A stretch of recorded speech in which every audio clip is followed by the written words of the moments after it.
कल जो मैंने वीडियो अपनी अपलोड की जिसमें मैंने इंटरेस्ट रेट ख़ास करके जो मॉर्गेज रेट्स की जो इंक्रीमेंट हुई है उसके बाद जो इम्पैक्ट पड़ा है फाइनेंशियली मिडिल क्लास फैमिलीज़ के ऊपर, उस पर मैंने थोड़ी सी रोशनी डालने की कोशिश की कि बताया कि भाई किस तरह लोग फाइनेंशियली स्ट्रगल कर रहे हैं इस पूरे सिनेरियो के अंदर। और फिर लोगों ने मुझे काफ़ी कमेंट्स किए, कुछ ने एग्री भी किया, कुछ ने डिसएग्री किया, कुछ ने कहा कि रियल्टर्स को बैन कर दिया जाए, दीज आर द कल्प्रेट। कुछ ने कहा कि भाई तुम ग्रीडी हो, तुमने जो है ग्रीड में आके मॉर्गेज वेरिएबल रेट पे उठाई, अब तुम ही भुगतो उसको, तुम्हारा कसूर है। ठीक है, थैंक यू वेरी मच।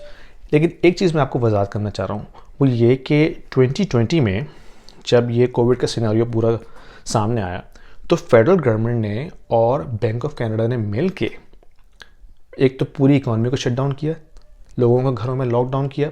जो छोटे स्मॉल मीडियम बिजनेसेस थे उनको तो बेचारों को परमानेंटली शट डाउन कर दिया, यानी कि बहुत से वो बिजनेसेस जो हैं वो वापस भी नहीं आए अभी। और जो बड़ी बड़ी कॉरपोरेशंस थी, वॉलमार्ट, मेट्रो, लॉबलॉस, उनको ओपन रखा, एसेंशियल सर्विसेज की कैटेगरी में आके उन्होंने अपना पैसा बनाया, सारा कुछ किया। लेकिन उसके साथ साथ उन्होंने जो फिस्कल गवर्नमेंट का जो डेफिसिट था, ठीक है, around $350 billion per year for 2 years, वो फाइनेंस किया बैंक ऑफ कनाडा ने बाय प्रिंटिंग मनी। तो $350 billion newly created money pumped into the system, ठीक है।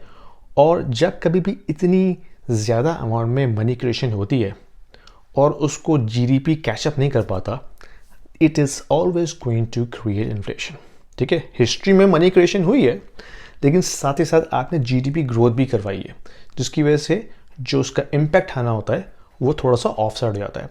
यहाँ पे जीडीपी तो क्या भाई, पूरी इकॉनमी शट डाउन हो गई थी और उसके बावजूद उन्होंने $350 billion for 2 years per year के हिसाब से मनी क्रिएशन की।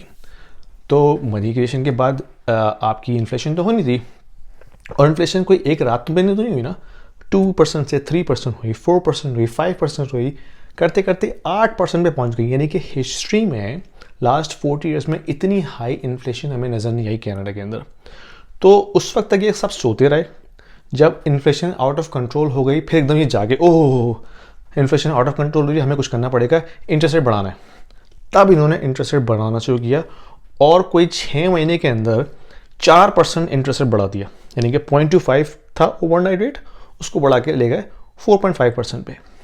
इसकी मिसाल ऐसे है कि अगर मैं आपको 1 गैलन बॉटल दूं और आपको कहूं कि भाई तुमने इसको 1 वीक में पीना है, you can easily drink it, ठीक है, कोई मसला नहीं है, आराम से आप उसको पी सकते हैं। लेकिन मैं अगर आपको कहूं कि इस 1 गैलन बॉटल को आपने 30 मिनट्स में पीना है, it will kill you. That is exactly what's happening here. यानी कि इतनी स्पीड के अंदर रेट हाइक्स हुए हैं, it's killing economy, it's killing consumers and middle classes. सिर्फ मॉर्गेज की हद तक बात नहीं है। जिनके पास स्टूडेंट लोन्स हैं, जिनके पास कार लोन्स हैं, इन्होंने ग्रीड में आके तो नहीं लिए ना। कार किसी ने ग्रीड में आके तो नहीं ली, उनको अपनी ज़रूरत के लिए चाहिए थी, ठीक है। बहुत से लोगों ने ग्रीड में आके घर भी खरीदे होंगे, 2 से 3 से 4 घर खरीदे होंगे, लेकिन बहुत से ऐसे लोग हैं जिन्होंने सिर्फ एक ही घर खरीदा। मेरे पास जो रेंटल प्रॉपर्टी है वो एक ही है, ठीक है। तो ये सारा सिनेरियो अगर आप देखें तो इसमें अल्टीमेट जो कल्प्रिट है वो है फेडरल गवर्नमेंट और bank of Canada. They have pre plan everything. They knew that कि इन्फ्लेशन होनी है इससे। They let inflation run hot up to like 8%। फिर वो जागे, उन्होंने एग्रेसिव रेट हाइक की उसको कंट्रोल करने के लिए। Now we are seeing the impact, ठीक है। जो फैमिलीज स्ट्रगल कर रही हैं, आप उनसे जाके पूछें। तो भाई सीधे सूरत हाल ये है कि ये सिर्फ कनाडा का चक्कर नहीं है, ये यूएस में भी हुआ है, ये यूरोप में भी हुआ है और ये ऑस्ट्रेलिया में भी हुआ है। जितनी भी वेस्टर्न गवर्नमेंट्स हैं ये सारी डेट ड्रिवन है। इनका सारा जो सिस्टम है वो डेट के ऊपर चलता है। जब आप एक्सेस अमाउंट में डेट क्रिएट करके अपने फिस्कल स्पेंडिंग को कवर करते हैं, it will always going to cause inflation. तो ये है भाई सूरत हाल। रियल्टर्स इन्फ्लेशन नहीं क्रिएट कर रहे, रियल्टर्स जो हैं वो रेट्स इंक्रीज नहीं कर रहे। It's part of the very big game that is being played at federal government level in partnership with your central bank, that is Bank of Canada.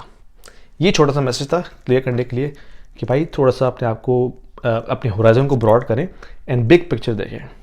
ठीक है, थैंक यू।